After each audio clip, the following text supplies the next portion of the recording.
darbee dhufe haalota sodaachisa.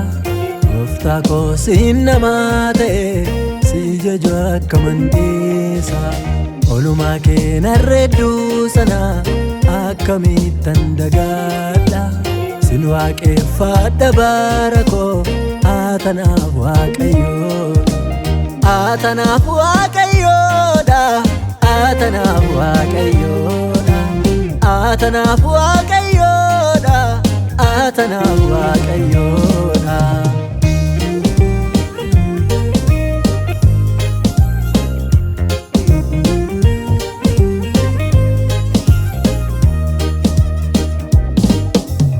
Jaalalli kee lubbuu anaatti deebise. Dukkana koo hunda narraa ibse.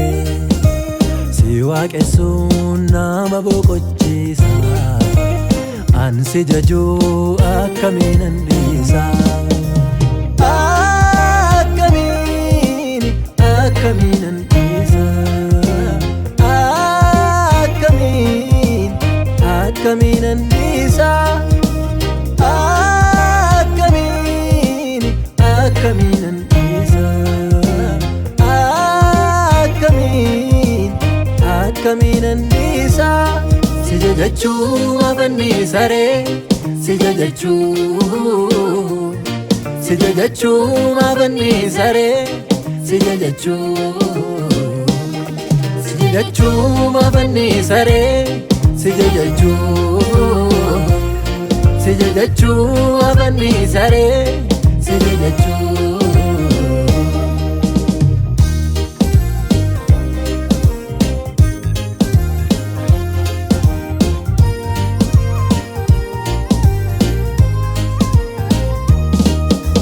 Siinan darbee dhufe haalota sodaachisa.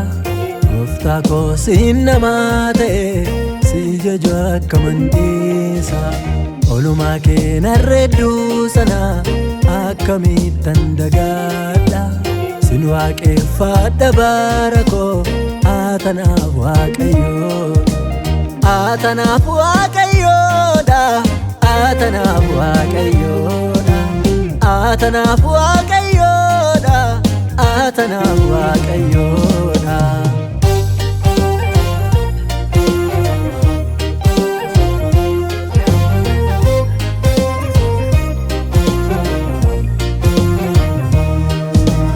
Namni nama jaallatuufi lubbuusaa kennata. Ati garuu diina keef duute kenniteef jireenya ga'a.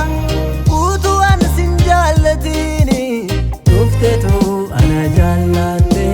Du'a koo bara hundaan bifte Yesuus jireenya naaf laatte. Jireenya naaf laatte. Jireenya naaf laatte. Jireenya naaf laatte. Jireenya naaf laatte. Si jajachuu afanniisa ree. Si jajachuu. Si jajachuu afanniisa ree. Si jajachuu. Si jajachuu afanniisa ree. Si jajachuu.